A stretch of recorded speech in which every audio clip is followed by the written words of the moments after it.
o que a gente chama às vezes que existe as escalas de realização, tem aquelas superproduções, aquelas produtoras imensas lá do Sudeste.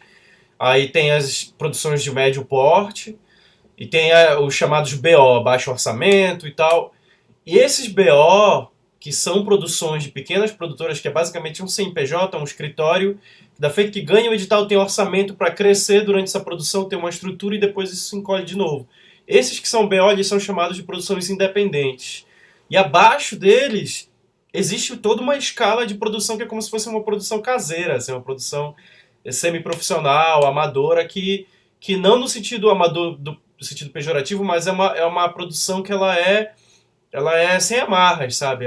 Você faz com os recursos à mão, assim. Já produzi muito dessa forma também.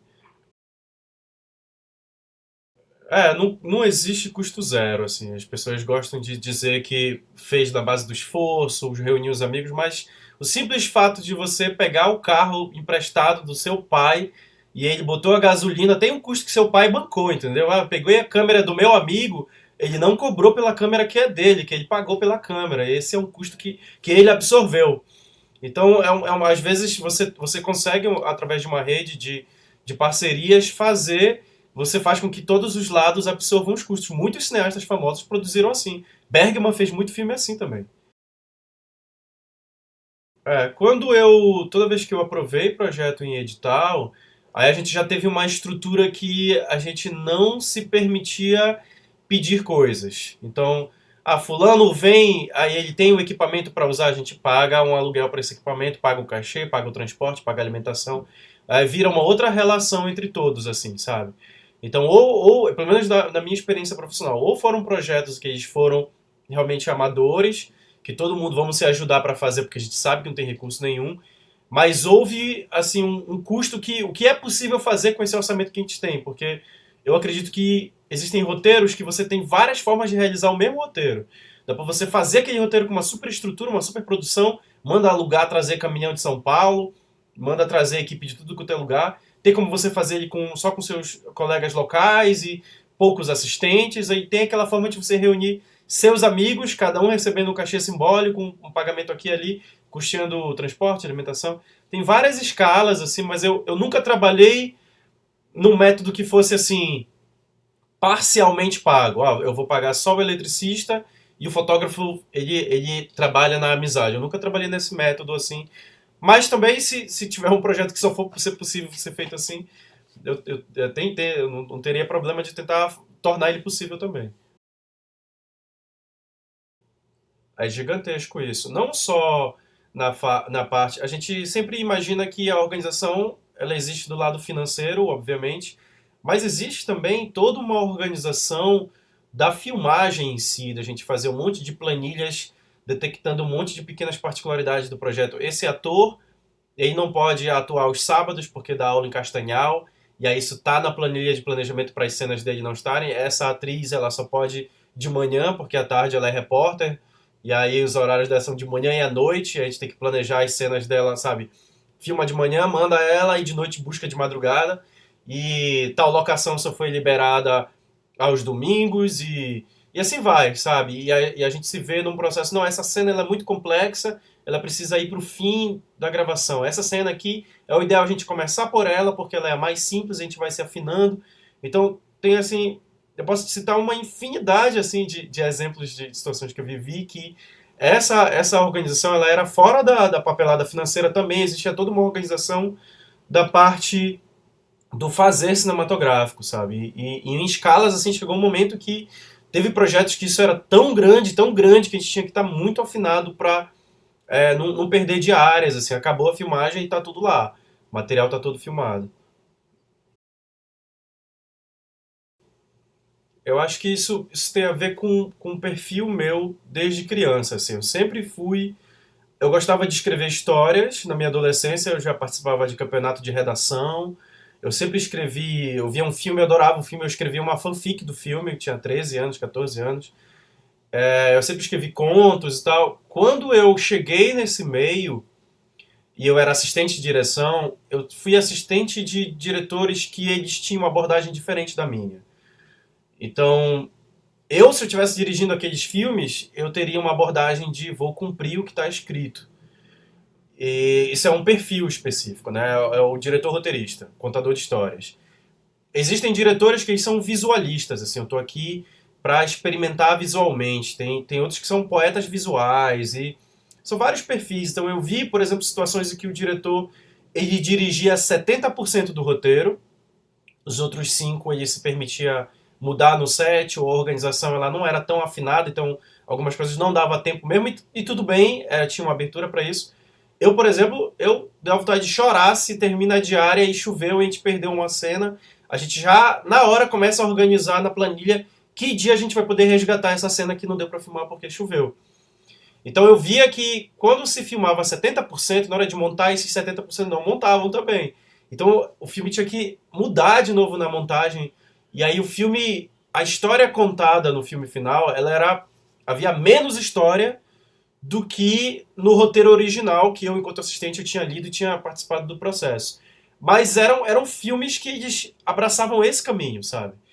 E aí, quando eu comecei a dirigir, eu tinha um perfil completamente diferente disso. Eu sempre fui o contador de histórias. Então, a minha história, esse personagem está atrás disso, então no meio do caminho ele enfrenta tal problema, e recebe essa informação aqui, que ajuda a refletir. Se alguma dessas cenas eu deixar de filmar, ele não vai se montar bem e a história fica com buracos e a gente não consegue realmente entender o fio dessa história, como esse personagem amadurece.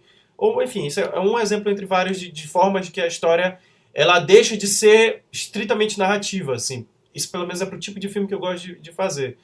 Então, quando eu filmo, eu tento ser muito fiel ao que eu acredito que o projeto precisa para a história fazer sentido, sabe? No final, você tá lá, você odeia o personagem ou você torce muito pelo personagem, mas eu não gostaria que um filme meu você assistisse no final você pensasse eu não entendo o que esse personagem quer. Eu não entendo do que esse personagem está atrás, do que ele tem medo, eu não entendi.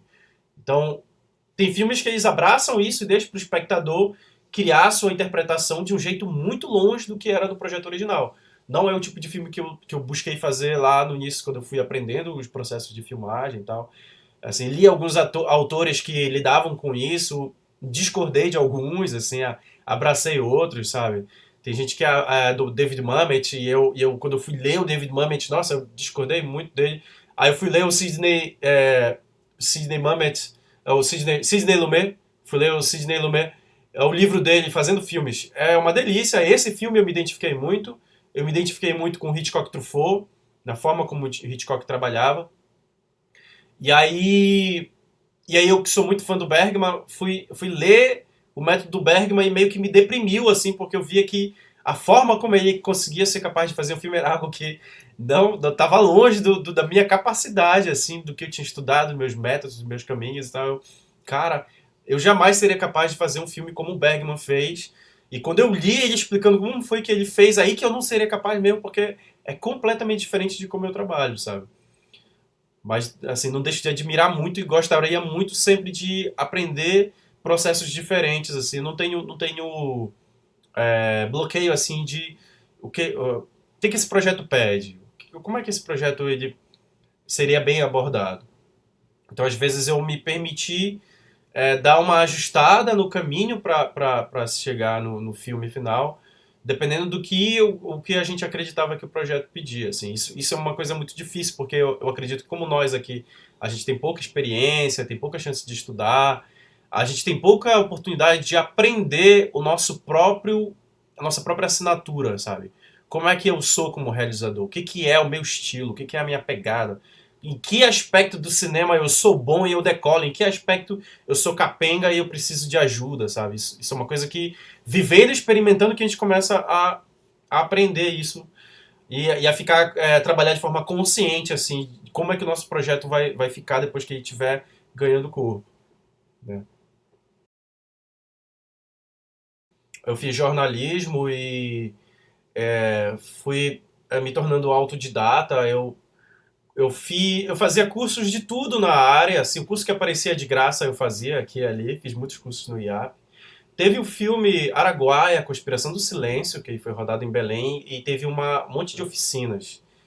E aí eu fui e fiz oficina de direção de arte lá, conheci o Boris nessa oficina. E quando acabou, eles foram rodar um curta na, no Museu Emílio Guild. E convidaram todo mundo para assistir, que esse curta era meio que para eles testarem coisas, testarem equipamento, afinarem a equipe, e aí todo mundo foi assistir. Esse dia que eu fui lá, eu assisti um set de cinema pela primeira vez, assim, 70 pessoas em volta, eu olhei todo o método de trabalho, como é que o diretor se porta, como é que cada departamento trabalha, como é que é organicista, assim, tem um núcleo aqui, outro núcleo ali, que se comunicam, mas cada um anda isolado, mas vão caminhando para o mesmo ponto, assim, e eu fiquei olhando, no final do dia eu pensei, é isso que eu vou fazer da vida, eu vou ser diretor, é isso. Eu acho que eu conseguiria se eu pudesse estudar, eu conseguiria desempenhar isso assim, com uma boa facilidade, porque eu sempre tive muito interesse em artes, mas eu não sabia onde aplicar. Assim, poderia ser músico, poderia ser desenhista, poderia ser fotógrafo. E eu sempre achei que no cinema a gente tem a oportunidade de experimentar em todos os segmentos artísticos, né? É uma arte que ela mistura as outras artes dentro dela, e isso é uma coisa que eu sempre gostei muito nos meus projetos, em que eu posso assim, dar uma experimentada forte nesse projeto. E aí eu não tive oportunidade de, assim, vou fazer um curso em Paris, em Nova York, minha família não tinha como bancar, eu não tinha como bancar. O curso em São Paulo não podia bancar. Eu fiz algumas oficinas, fiz muito no IAP, fiz no Centur. Eu fiz os cursos, assim, aqueles cursos do Cane, né? Que foram alguns muito, muito bons. E uma coisa que eu percebi muito cedo, fazendo uma autorreflexão naquela época que eu fiz sobre mim mesmo, era que eu tinha essa facilidade para escrever. Isso é uma coisa desde criança. Eu tinha muita facilidade para escrever. Se me desse uma caneta e papel, eu conseguiria escrever uma história muito rápido. Me dá esse elemento, esse problema, me dá esse pressuposto e eu conseguia desenvolver tudo com muita facilidade. Os exercícios que os professores passavam nos cursos, eu tinha muita facilidade para desenvolver a contação de histórias. E na hora dos exercícios de direção, dos cursos de direção, eu tinha muita facilidade para entender a encenação, como os personagens se movimentam, como que eles se conectam, passa o objeto para a mão de um, esse aqui se senta, o outro vai em profundidade, esse aqui, sabe, inverte o eixo. Eu tinha muita facilidade para isso e tinha muita facilidade para decupar as cenas de forma planificada, com muita, muita precisão. E aí, como eu fui assistente de direção algumas vezes, eu percebi que a maioria dos diretores, eles têm isso, assim, eles começam numa outra profissão até se tornarem diretores. Então, o Bergman ele foi diretor de teatro antes de ser diretor de cinema. Então, os atores sempre estão muito bem, né? O conceito, o pressuposto, ele é intenso pra caramba. E ele é super experimental. O David Mamet, é, o David Mamet, ele foi escritor de teatro, roteirista antes de ser diretor, então é muito texto, o roteiro ele é filmado de um jeito muito preciso. O Kurosawa foi diretor de arte, então é muito linda a visualidade dos filmes do Kurosawa, mas os atores são teatrais pra caramba, todo mundo critica que é muito exagerado, novelesco. Aí você tem Hitchcock, tem o Kubrick, antes de citar o Hitchcock. O Kubrick foi fotógrafo antes de ser diretor. Então a fotografia dos filmes dele são muito boa a composição, o entendimento de luz, de como fotografar, o trabalho de lente. E aí o Hitchcock ele foi assistente de direção antes de ser diretor. E ele era muito bom de decupar cenas, os filmes dele se montam muito bem, e os filmes dele, a encenação é muito boa. E aí eu percebi, cara, é por isso que eu me identifico com as coisas do Hitchcock, é porque a minha formação profissional, não só de cursos, mas de coisas que eu vivi como profissional, até aqui eu me sinto à vontade nesse aspecto da direção, porque é algo que eu exercitei mais do que os outros aspectos. Então eu não tinha muita facilidade para lidar com atores. Então é aí onde eu devo estudar de agora em diante. Deixa eu focar nos atores. Deixa eu tentar aprender o processo porque a minha formação foi outra, assim, a minha facilidade era outra. Então, quando eu fiz o Visagem e o Chupa Chupa foram filmados no mesmo ano, eu estava ainda nesse processo. O Chupa Chupa, por exemplo, eu escrevi um roteiro muito preciso Ele foi pro edital com um roteiro igualzinho um roteiro de ficção, assim, sabe? Ele tinha entrevistado, a frase do entrevistado, a cena, o corte, o texto, e era extremamente preciso. Você conseguia ler o roteiro do Chupa Chupa e ver o filme com toda a sua precisão, assim. E porque eu tinha muita habilidade para contar histórias. A minha animação, visagem também eu tenho uma história que se conta de uma forma organizadinha também. Então, nesse momento da minha vida, eu vi que, primeiro, o caminho do documentarista é um caminho em que eu iria exercitar outras coisas, assim, ouvir histórias e dar espaço e descobrir o filme na montagem e refilmar e voltar, e é um outro processo. E a animação, ele exige um domínio técnico que é de um caminho muito diferente da ficção. E eu sempre percebi que para eu escrever ficção, eu tinha facilidade, escrever histórias. Eu penso no personagem, o que, que esse personagem quer, e qual o problema dele, e como é que esse personagem vai lidar com isso, de que forma a história se estrutura, e de que forma eu apresento esse projeto. Então, eu percebi muito cedo que eu conseguia fazer um projeto rápido. O edital abre, em 45 dias ele fecha, e eu tenho que criar um projeto do nada aqui. E aí eu via que eu conseguia aprovar. E a maioria dos meus colegas eu vejo que é muito difícil escrever uma série, sabe? Passam anos desenvolvendo séries, junta uma equipe, e não é fácil botar pra frente uma série de ficção. E eu via que eu tinha facilidade para isso.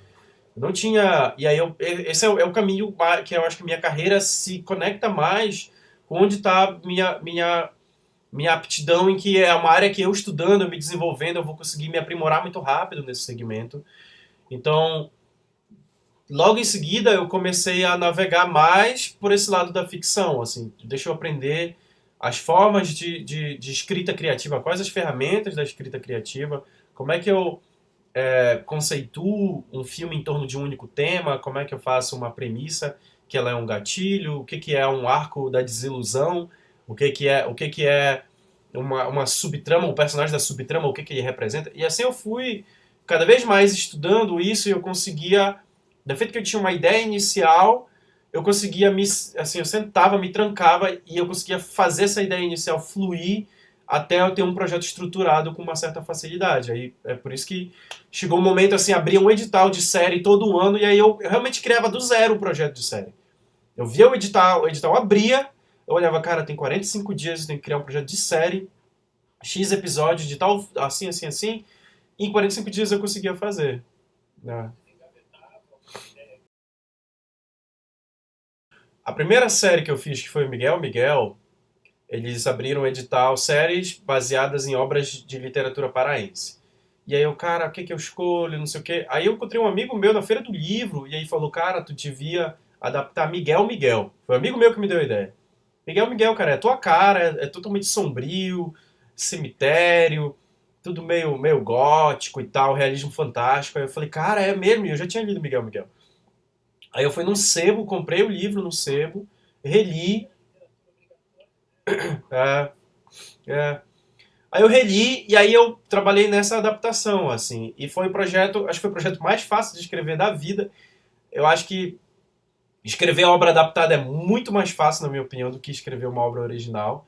Eu já tinha, assim, os personagens, eu podia mudar esses personagens, mas eu tinha um ponto de partida, eu tinha uma trama, eu tinha um final, tinha, sabe? E aí eu ia crescendo, deixa eu, assim, eles falam do Miguel dessa forma, então isso, isso, isso. E eu ia encontrando respostas visuais para coisas que não existiam no livro, mas aí eu realmente escrevi em 15 dias, Miguel Miguel. Quando foi o Squat, eu fui para um curso da Ancine que eles fizeram no antigo regional do MINC, né, que tinha na José Malcher. Eu fui lá, tava, tipo, Belém inteira tava lá, a Úrsula Vidal, o Sektovic, tinha uma galera lá representando a Priscila, tinha toda a galera do audiovisual tava lá, todo mundo fez o curso. E aí eles falaram, olha, temos aqui as que eles chamavam de alíneas do que vai pedir. Tem a linha tal, tem uma que diz assim, uma série de ficção de 5 episódios sobre um coletivo periférico engajado e que apele para o humor, para o público jovem. Sério, muito específico, muito. Eu olhei de todas as opções lá, esse era o mais específico de todos. Aí quando eu vi, falei, esse é o mais difícil, é esse que eu vou fazer. Eu escolhi assim. Esse parece ser muito difícil de conseguir entregar isso que eles querem. Então vai ter pouco concorrente e nesse prazo que eles vão dar para desenvolver é muito difícil. Então é isso que eu vou fazer. E aí, no final do curso eu já estava com a ideia. Eu falei, cara, eu vou fazer uma ocupação artística. É uma coisa que ainda estava crescendo, ainda não tinha ocorrido a ocupação do Solar da Beira, ainda não tinha rolado, mas estava uma efervescência dessa questão das ocupações. E eu vou fazer um grupo periférico, eles fazem uma ocupação artística, eu tenho uma locação que ela faz a história girar em torno dessa ocupação inteira.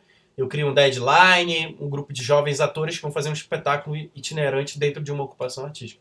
Eu tive essa ideia muito cedo, assim, eu saí de lá do curso e escrevi o projeto, assim, muito rápido, sabe? Então, foi assim, o curso me deu onde eu tinha que ir atrás. Quando foi as Sacoleiras, foi bem parecido. Eles diziam uma série de humor para o público adulto, com pessoas que ganham dinheiro em tempos de dificuldade. Só que 13 episódios. Aí, aí eu tava lá com a Larissa, eu falei, Larissa, eu tinha uma ideia de fazer uma história de crime, assim, uma história de crime. Gente que faz sacolagem, que falsifica roupa e tal. Bora fazer uma série de humor. E eu queria uma personagem com um nome de uma sílaba. Ela achava graça disso. Uma sílaba. O nome dela é uma sílaba, isso vai ser bem marcante. Aí a gente chegou no nome Jo. O nome dela é Jo. E aí, nessa época, eu trabalhava na TV Cultura e tava um negócio de Mary Kay, assim, passando por todos os departamentos de TV Cultura. As meninas lá nas reuniões, elas cada dia eram uma nova com blazer cor-de-rosa, o lenço no pescoço, muita maquiagem. E elas falavam daquele jeito igual o coach, sabe? Ah, obrigado pela sua contribuição, estimado colega. Vou estar encaminhando para... Aí eu ficava falando, o que é essa porra? Uma semana atrás ela não falava assim. E aí mais uma, tava virando uma seita, sabe? Aí eu falei, cara, isso é o tipo de personagem, é tão maluco, é tão estranho, que é engraçado. Aí eu falei, vou colocar isso na série das Sacoleiras também.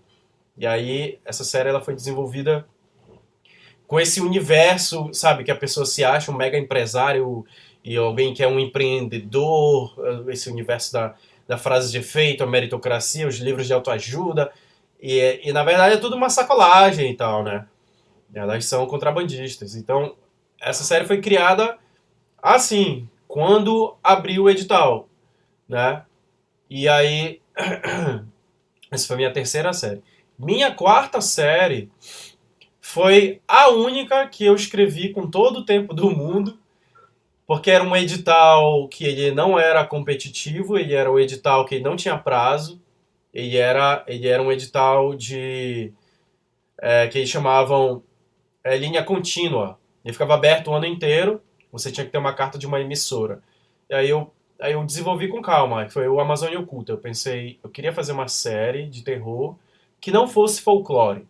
Né? A gente vê essas histórias de terror lá do século XIX, com o surgimento da eletricidade, várias tecnologias crescendo.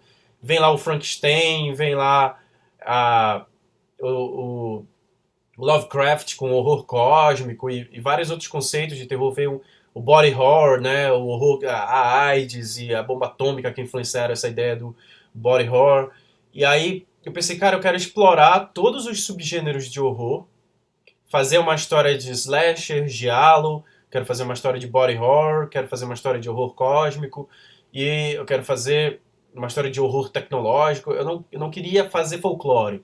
Eu não vou fazer Curupira, não vou fazer Yara, não vou fazer Boto, não vou fazer Cobra Grande, não vou fazer nenhum desses aí, que eu acho que esse é um primeiro passo da forma de explorar o imaginário de um local. E normalmente, quando você vê historicamente as histórias contadas de todos os lugares, tem uma hora que a coisa decola e se começa a pensar assim, que não tem limite a possibilidade narrativa de histórias sombrias e muito imaginativas, sabe? Eu criei um projeto que fosse isso. É na Amazônia, mas não é o folclore amazônico. E aí eu desenvolvi esse projeto realmente com calma, passei uns 2 anos desenvolvendo ele, enquanto fazia os outros. Ele demorou muito tempo para sair também, o projeto, para ele ser aprovado. E aí foi muito divertido de fazer, muito, muito, muito.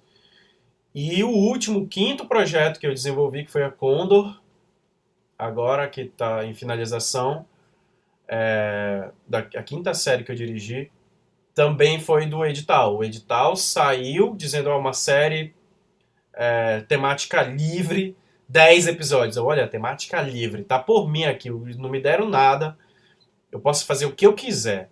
Aí eu pensei, olha, eu preciso, como eu posso fazer o que eu quiser, eu devia fazer o exercício contrário. Deixa eu me colocar uns limites aqui. Deixa eu começar por identificar onde está o meu limite. Aí eu pensei, um limite geográfico. Vou fazer uma história de bairro. Se eu faço uma história de bairro, eu já tenho uma série de coisas a explorar nessa ideia de limite desses personagens que estão transitando todos pelo mesmo lugar. E aí eu fui escolher um bairro, aí eu pensei, Marambaia é um bairro interessante, tem um nome bonito, aí tem a Condor, tem o bairro da minha infância, eu conheço muito bem a Condor, e eu falei, a Condor é interessante que é um bairro que é muito boêmio. Aí eu vou fazer a Condor. Aí minha mãe me deu um livro do amigo dela, o livro do Salomão Laredo, é um livro de não ficção chamado Palácio dos Bares. E conta muitas histórias do bairro, da origem do bairro. Eu li o livro do Salomão Laredo, e aí cara, e aí eu fiz duas entrevistas com a minha mãe, que ela cresceu no bairro da Condor. E aí cara, esse é um universo muito interessante, que é um bairro que foi boêmio e hoje em dia ele é muito periférico, mas é um periférico no centro da cidade, muito decadente, muita criminalidade, evasão escolar e mas ao mesmo tempo tem uma nostalgia de muitos bares. A família da minha família materna, uma família de mulheres costureiras que faziam os vestidos para as prostitutas do bairro. Aí eu, cara, isso é muito forte. E aí eu criei realmente a partir de uma pesquisa. Esse foi um projeto que eu tive que pesquisar muito também, junto com a Amazônia Oculta. E eu realmente consegui fazer isso também em 45 dias. Esse foi realmente do zero em 45 dias, esse projeto. Yeah.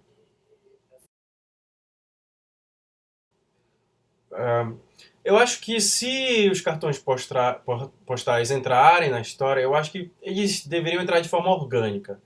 Eu acho que quando a gente cria uma história, a gente tinha que pensar, eu preciso criar temáticas universais numa ambiência local, e não o contrário.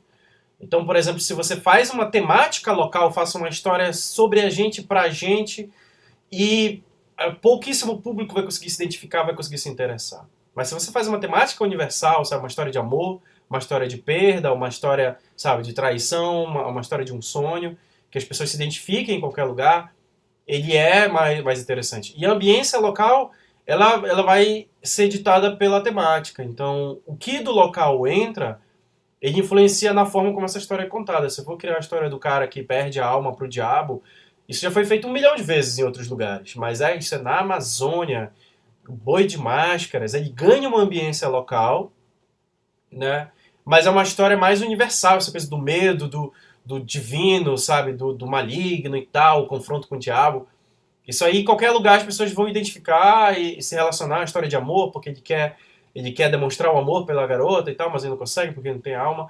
Então, essas coisas são mais universais. Então, eu acho que nos momentos em que um cartão postal puder aparecer numa história que eu desenvolvi, ele precisa estar diretamente relacionado à, à história que é contada, sabe? Não tentar forçar a barra, vou falar de Belém, então vai ter uma cena que eles estão almoçando lá nas 11 janelas, só porque é lindo lá, sabe?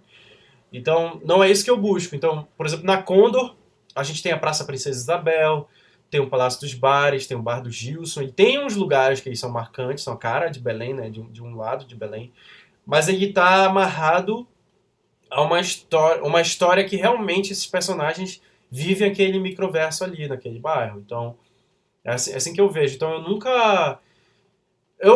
quando eu era muito novo, eu me incomodava com isso. Alguns curtas que eu vi, alguns experimentos, eles eram um regionalismo exacerbado, assim, era muito exagerado falar da manga, falar do tucupi, sabe? No Miguel Miguel, os personagens eles almoçam, são macarronadas de domingo. E aí teve alguém que me disse, transforma a macarronada num pato no tucupi. Aí eu falei, só porque é regional, não quer dizer que eu deveria usar, porque pato no tucupi ele é um prato de um evento, ele é algo que é uma celebração familiar, não é assim. Só porque é regional que aí eu vou colocar, todo domingo eles estão comendo pato no tucupi. é algo mais simples, eles só estão se encontrando, uma macarronada porque é uma coisa simples, é mais importante eles estarem ali no jardim. Então, eu sempre tenho cuidado com essas coisas, assim, de não pesar a mão no regional e tentar entender o que do regional realmente cabe ao projeto, sabe? Então, algumas vezes eu fiz histórias mais, assim, do rio, do mato, da selva, fiz histórias urbanas. Eu naveguei por as possibilidades do Pará, assim, de várias formas, mas eu eu tentei o tempo inteiro visualizar o que desses aspectos realmente servia à história. O verde do jambeiro que secou. Se comer carne ou fruta vermelha nas 3 horas da agonia, o diabo vem roubar a alma.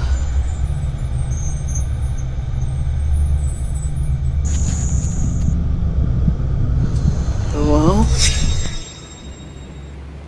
Agora eu lembro, Juliana. Depois de todos esses anos, eu sei. Achas mesmo que estás morrendo se não for atrás da tua alma? É loucura mesmo, mas é real. E agora eu sei onde procurar, Juliana. Espera, João! Isso é loucura! Não tem como acreditar nisso! A gente tá perdendo tempo, Juliana. Eu devia ter vindo sozinho. Tinha uma árvore aqui. Um jambeiro.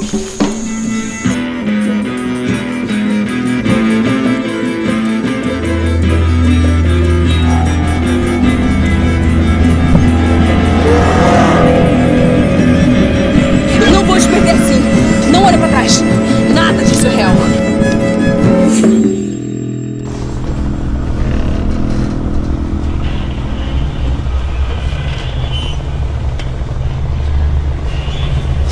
Não.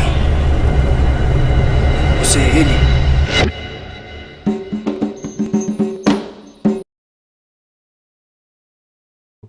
Depois de eu fazer o Jambeiro, eu comecei a me dedicar a escrever roteiros de longa-metragem. Eu precisava exercitar isso, aprender.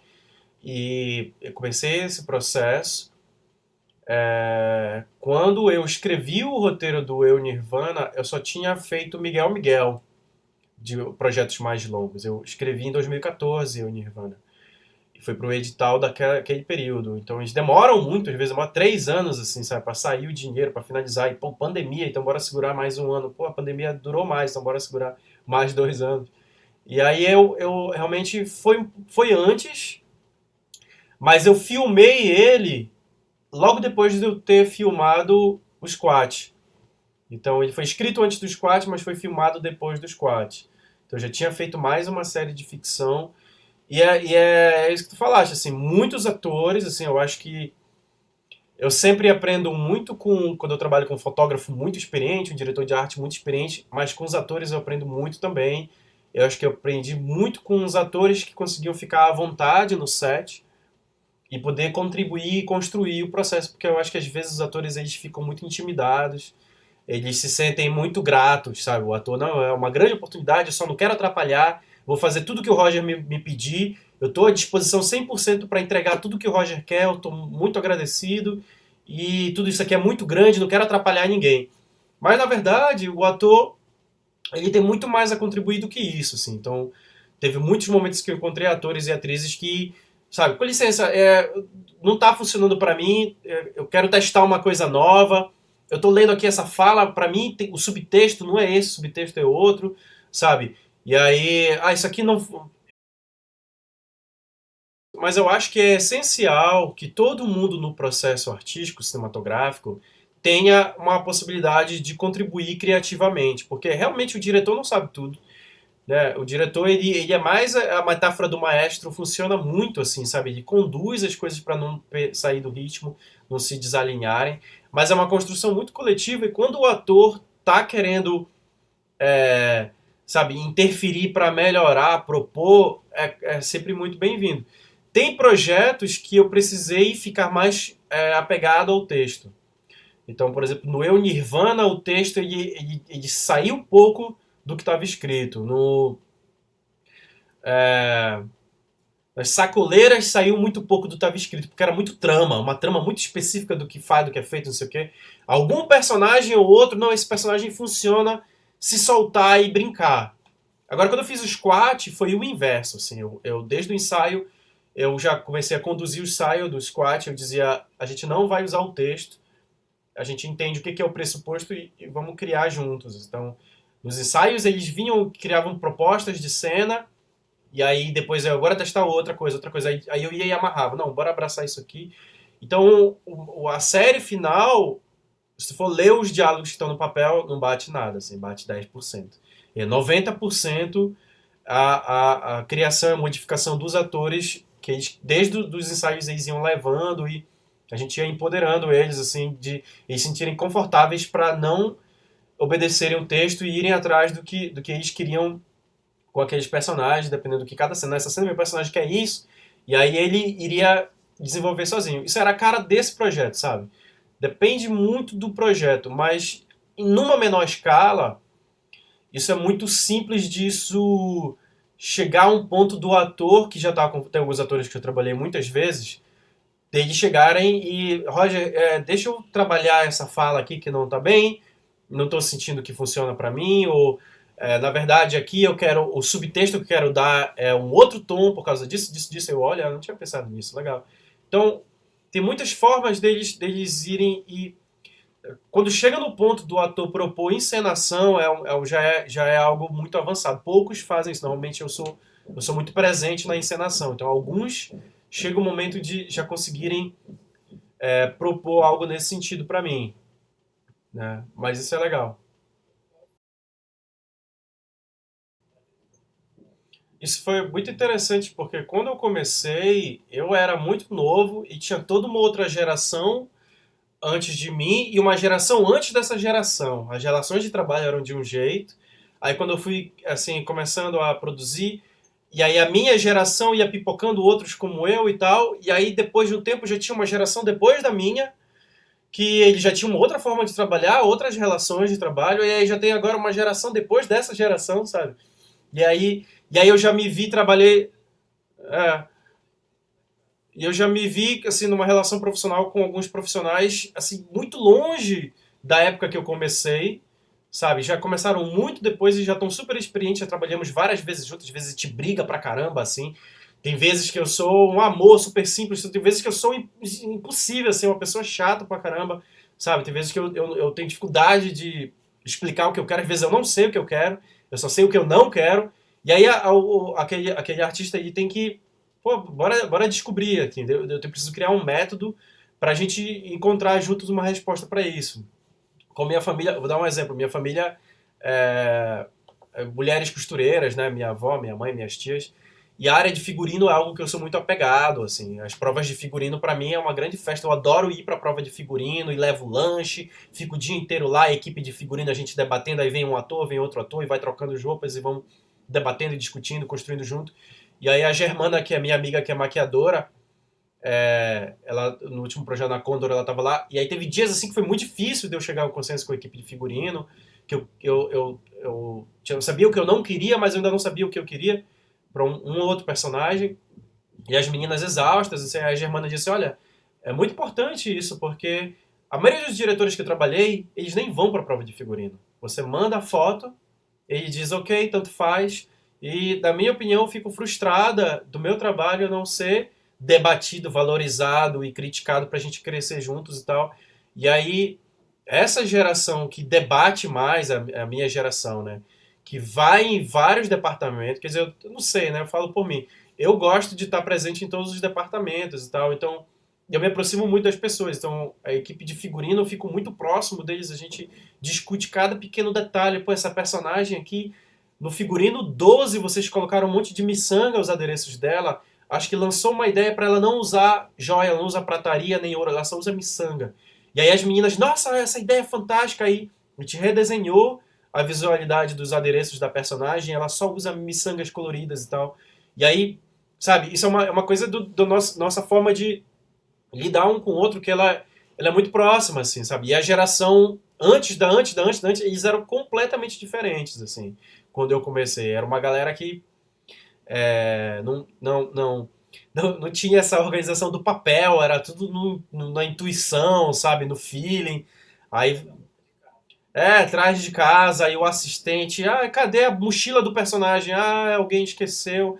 Manda um motoboy, aí atrasa a filmagem da cena porque esqueceram uma mochila. Eu passei por situações assim que eu tinha vontade de, sabe, me jogar debaixo dos carros, assim. Eu acho que assim, toda situação em que eu trabalhei bem com alguém, essa pessoa gostou de trabalhar comigo, eu gostei de trabalhar com essa pessoa, eu gosto de trabalhar de novo com aquela mesma pessoa, assim. Às vezes as pessoas das novas gerações se chateiam, né? Não dão oportunidade à panelinha. Mas, é, mas assim, o mercado é tão pequeno. Se fulano foi fantástico do meu lado, a gente teve uma afinidade de trabalho tão boa, por que eu não vou chamar ele de novo? Ele tá ali desempregado, é uma pessoa experiente, com quem eu trabalhei, trabalhamos bem juntos. E aí eu não vou chamar ele para dar uma oportunidade para uma pessoa que eu não conheço, não sei. Eu acho que às vezes, é claro que o ideal é todo mundo ter oportunidade, o mercado crescer e ter uma produção diversa e estarem todos tendo oportunidades, sabe? O ideal é esse. Às vezes é claro que a pessoa mais jovem fica frustrada por ter dificuldade de entrar no mercado, mas é um processo longo mesmo, né? Você entra como assistente do assistente. Teve uma figurinista que eu trabalhei que ela era a terceira assistente de figurino das Sacoleiras S.A. E aí teve uma briga entre a figurinista e a produção viu que eu não me dei bem com a figurinista, e aí ela foi demitida. E aí os três assistentes, eles assumiram. Então ninguém vai assinar, vão ser os três assistentes vão assinar juntos. Desses três assistentes, uma menina lá, eu via, essa menina tem um grande talento para figurino, o trabalho dela é isso. Tem um que é mais assim de ajuda, de adereço, de pequenos detalhes. Tem um outro lá que é mais organizacional. E ela é o perfil criativo. E ela parece que não tem medo de mim. Ela me desafia. Ela me questiona. Ela fica com raiva quando eu escolho uma coisa que ela não gosta. E isso é bom. E aí no próximo projeto aí eu chamei ela para assinar. E sabe, é uma situação maluca, assim. Como ela conseguiu chegar a assinar o figurino de uma série minha, sabe? Foi um caminho improvável, assim, mas ela começou da terceira assistente de figurino.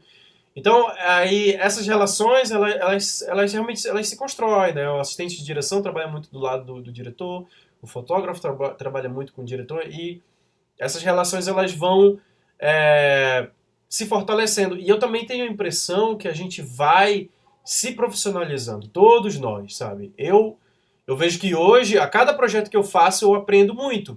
O cara que trabalhou comigo 3 vezes, ele tá também se aprimorando.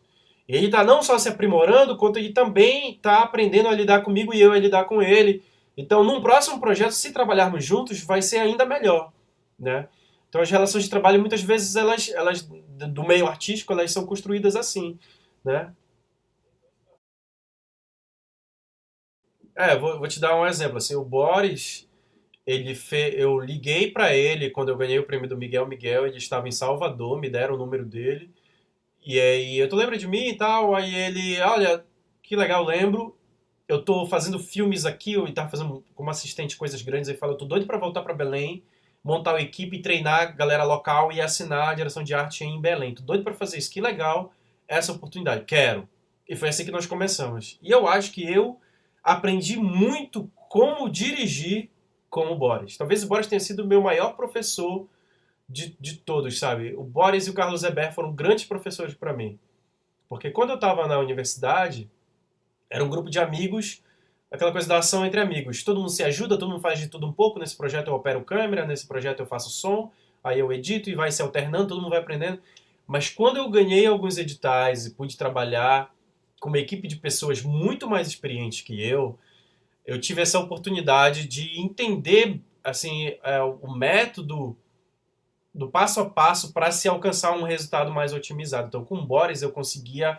Ele desenhava a planta baixa no A3 e eu decupava a minha cena na planta baixa dele. O personagem vem andando para aqui, ele entra aqui, ele para do lado dessa porta, a câmera tá bem aqui, aí o plano 2 vai ser um detalhe aqui e a gente faz uma grua para cá. Eu desenhava no papel e aí, pronto, com isso aqui que tu me deste, eu já sei que eu não preciso pintar essa parede aqui porque ela não tá em quadro. Então, chegar no dia, tu não vai mudar de ideia. Eu falei, não, eu não sou assim. E aí ele me ajudava. Agora a gente vai ler o roteiro, eu vou grifando tudo e tu vai me dizendo o que que é. O que que é essa bolsa aqui? Eu imagino uma bolsa assim, já sabe. Que tipo de bebida é essa? Como é que é? como é que é o... E aí, agora tu tem que orientar a gente com isso, isso, isso. E aí com o Carlos Eber foi a mesma coisa. Então, eu fiz vários projetos com o Boris. Em alguns momentos a gente não conseguiu trabalhar juntos no Sacoleiras S.A. A gente iniciou a pré-produção juntos e chamaram ele para uma super produção lá, que foi o filme lá do Cauã Raymond, né, com esse que é Dom Pedro. Aí era um filme de 12 milhões, aí ele falou, bom, Roger, tchau, não vou ficar. Aí ele me abandonou, aí ele não fez Sacoleiras S.A. Aí... E aí o Amazônia Oculta ele não fez também. Ele ficou por lá, ficou fazendo um monte de filmes lá, ele não tinha voltado. E aí eu fui conhecendo outras pessoas. Quando chegou no Condor, aí eu tive vontade de trabalhar com uma nova diretora de arte bem mais jovem, que tinha um trabalho diferente do Boris. Porque acho que cada um tem um perfil também. O Boris ele é muito cenógrafo, ele tem uma visão muito boa de pensar tudo como cenários. Olha, esse lugar aqui não funciona pra gente. Ele falou, a gente tem o lugar A e o lugar B. No lugar B a gente não tem isso, no lugar A a gente não tem isso. Qual vai ser o mais barato e o mais bonito pra gente adaptar? Aí eu adaptar como? Ó, nesse aqui a gente faz uma parede falsa bem aqui, nesse outro a gente finge que tem uma janela, põe uma cortina. E aí esse entendimento de cenografia de forma muito esperta, avançada, assim, esses truques de mágica, assim, o Boris é muito habilidoso nisso. Os projetos que eu precisei muito disso, o Boris foi essencial. Teve projetos que não era a grande necessidade da direção de arte, era uma visualidade que tinha mais a ver com efeitos, com truques que tem a ver com a forma como o cenário ele impacta. Então, às vezes era muito um trabalho excepcional de escolha de locações. Se a gente consegue achar uma locação linda, 80% do trabalho está feito. Então, isso foi, por exemplo, o exemplo da Amazônia Oculta. Ele foi muito isso. Então, não era muito o perfil de como eu trabalhei com o Boris antes. Já o Venturieri, eu trabalhei muito com ele. Engraçado eu dizer, assim, no início da minha carreira, mas acho que foi. Acho que fiz 6 ou 7 projetos com ele. Fala que eu fiz vários outros documentários, não fiz só o Chupa Chupa, eu fiz outros pela TV Cultura. Tem um que eu vou postar no meu canal do YouTube. Tem também a trilha do Leonardo Venturieri, ele fez o Visagem, fez o Chupa Chupa, ele fez o Miguel Miguel. E aí ele fez o Squat, foi a última vez que nós trabalhamos juntos. E aí chegou um momento em que ele falou, olha, Roger, é muito pouca grana esses teus projetos aí. Fulano também, quando me chama, me paga mal. Eu preciso ganhar mais, não tá legal. E ele também foi ficando com uma estrutura cada vez menor, era tudo home office. E aí ele, é muito trabalho para o tanto que, assim, o esforço que tem por tanto de grana. Eu falei, se eu tiver um grande projeto com muito dinheiro, de repente a gente conversa. E aí ele abraçou a vida mais acadêmica. E aí eu fui trabalhar com o Léo Sherman, com outro Léo. E aí acaba que eu fiz um monte de outros projetos com o Léo Sherman. Ele fez a trilha sonora do Amazônia Oculta, ele fez a trilha sonora do Sacoleiras S.A., ele fez a trilha sonora do Eu Nirvana, e ele fez a trilha sonora do Condor. Ele já fez 4, sabe? Então não Então o segundo Léo já também não foi pouca coisa que fizemos juntos. Talvez eu tenha trabalhado mais com o Sherman do que com o Venturieri, porque Sacoleiras são 13 episódios, Condor são 10 episódios, o Amazônia Oculta são 5 episódios, mas ele é fragmentado em 15 micro-histórias e cada um tem uma trilha muito diferente. O Eu Nirvana é um longa-metragem.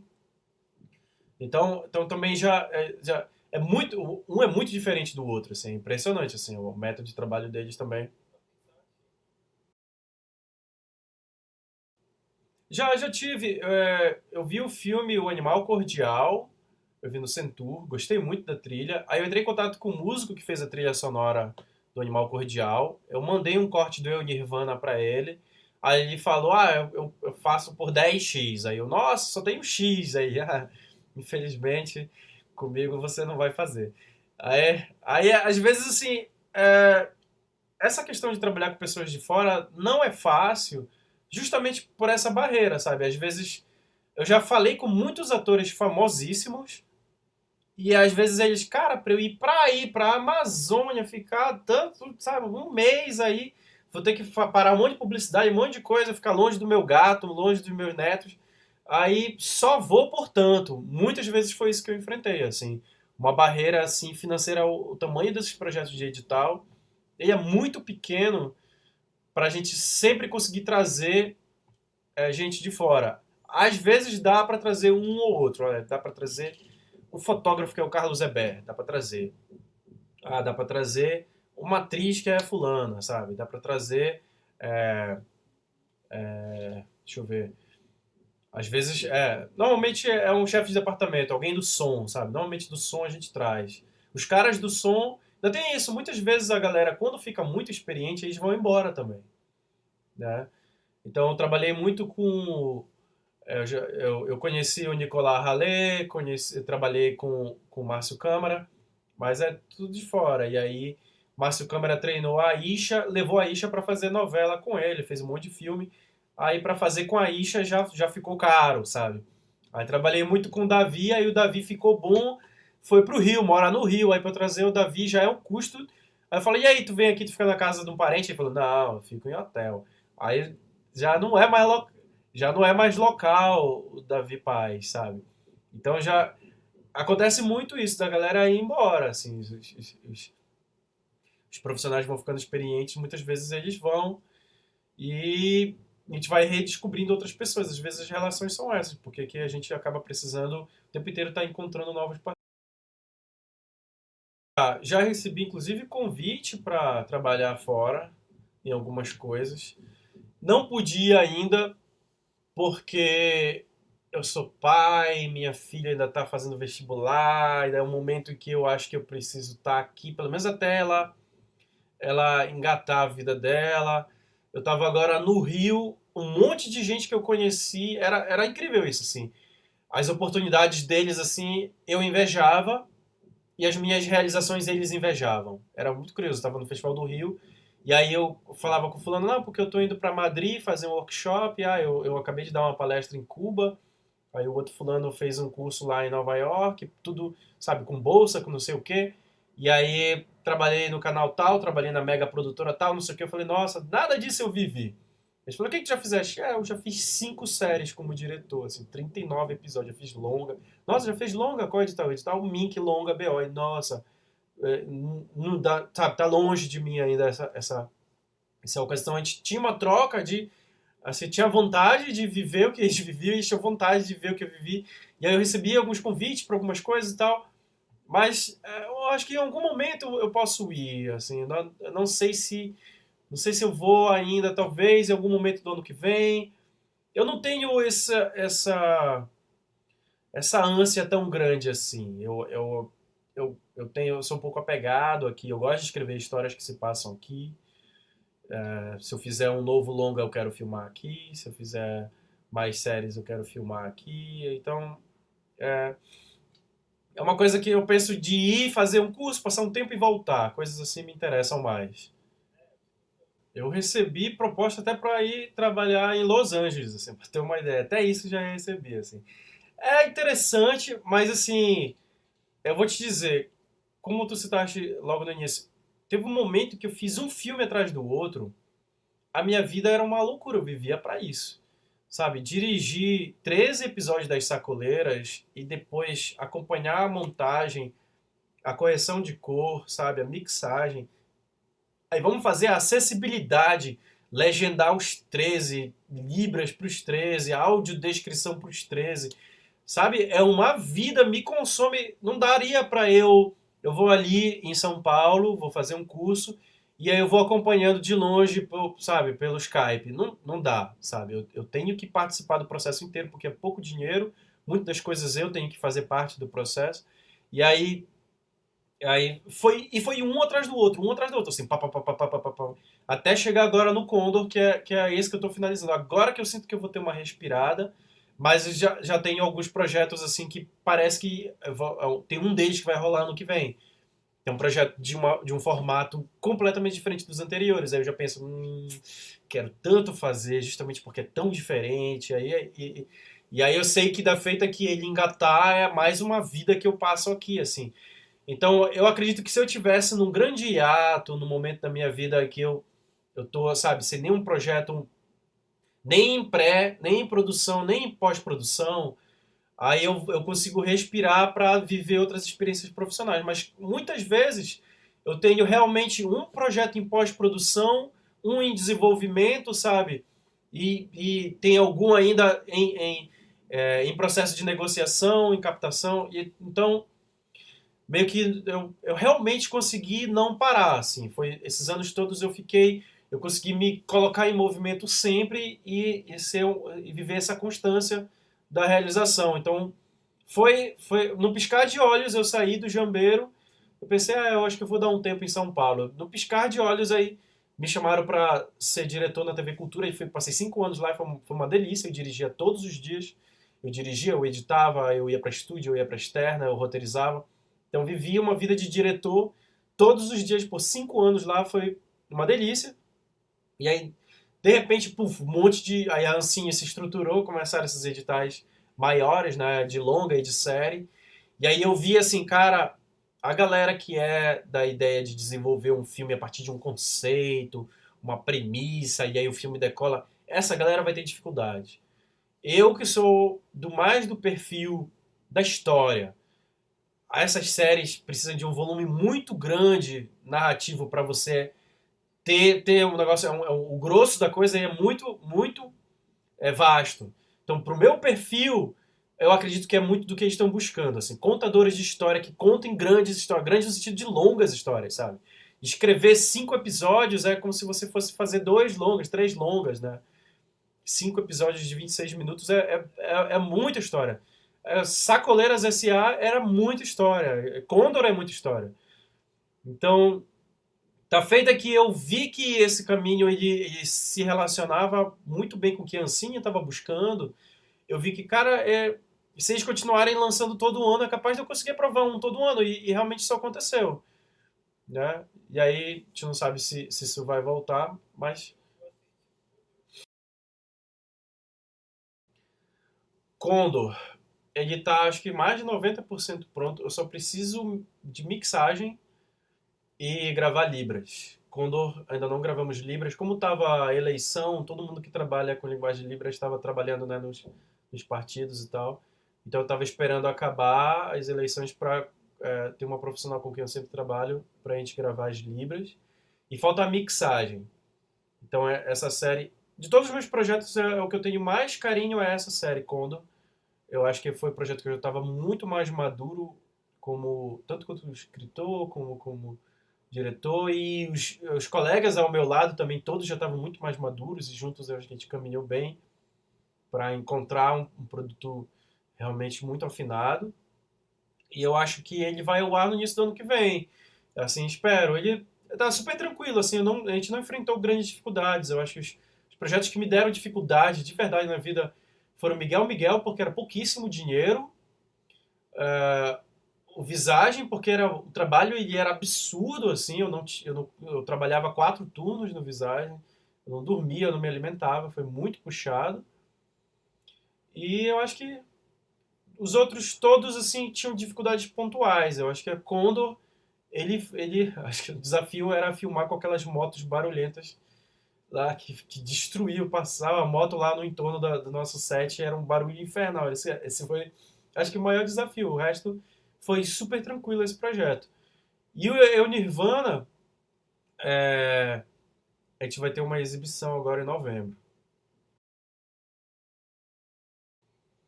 Olha, eu acredito que a gente está chegando num amadurecimento de que forma o público atual quer se relacionar com nossa memória, com o nosso acervo. Então, tem lá a sala virtual do Libre Luchardo, estão querendo desenvolver lá o Amazônia Flix, né? A Cinemateca Paraense, eu acho que se conseguir um bom investimento dá para criar um mega portal também com acervo virtual para as pessoas pesquisarem de um jeito organizado, bonito. E eu acho que é isso que o público quer, o sistema on demand, né? E ter acesso à realização daqui de forma constante. Mas, ao mesmo tempo, todas essas coisas têm custo. Eu acho que sem a participação do poder público isso não é fácil. O cinema ele é caro, sabe? a arte em geral, tem várias escalas do quão podem ser caras, mas o cinema ele é muito, muito caro. Então, assim, fazer um filme, você vai dar 200, 300 mil para fazer um filme, não faz um filme, né? É um investimento muito grande, é um compromisso muito grande, e ele é um investimento em um coletivo de custos, assim, ele tem os empregos diretos e indiretos, ele fomenta o meio. Então, precisa que se tenha um entendimento que, se a gente olha para a nossa história, sempre teve um edital ou outro que depois pararam, sabe? O Doc TV ele era uma febre, era incrível o Doc TV, você ganhar um Doc TV era um crachá absurdo, sabe? Era um negócio, nossa, você é premiado no Doc TV. Hoje em dia, se você fala, ninguém nem lembra mais o que foi o Doc TV.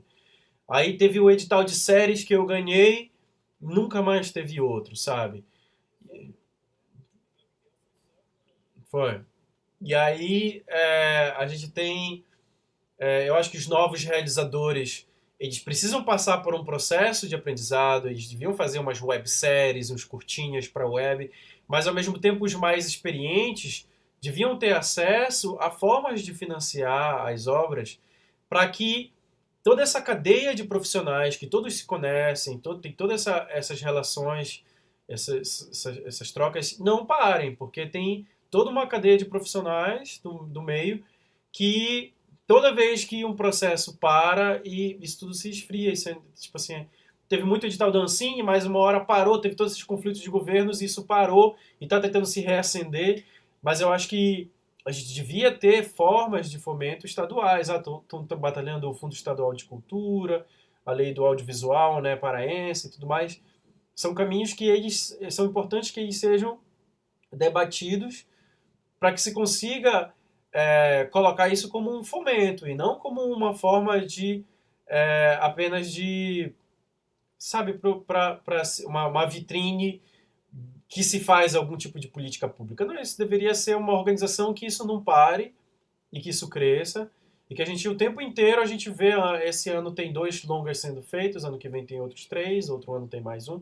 Se tivesse, sabe, tem 3 séries sendo feitas, isso seria um espetáculo se a gente pudesse ter. Isso não é tão difícil se a gente olha ao redor, tem outros casos pelo Brasil, pelo mundo, como exemplo de como é que funciona essas políticas de fomento, como é que funciona essas formas sabe, do mercado criativo, da gente ter produções constantes e cada vez maiores. Então, isso é algo que a gente precisa. Há muito tempo se precisa disso, né? E assim, é possível que nos próximos anos se consiga fazer com que isso se estabeleça, sabe? Porque às vezes algo decola, é lindo, é uma política pública assim extraordinária, mas aí passa o tempo aquilo desaparece e não se perpetua, né? E aí é isso que a gente vive, assim, ninguém lembra mais do Doc TV. E é impressionante isso. Isso é algo a se refletir.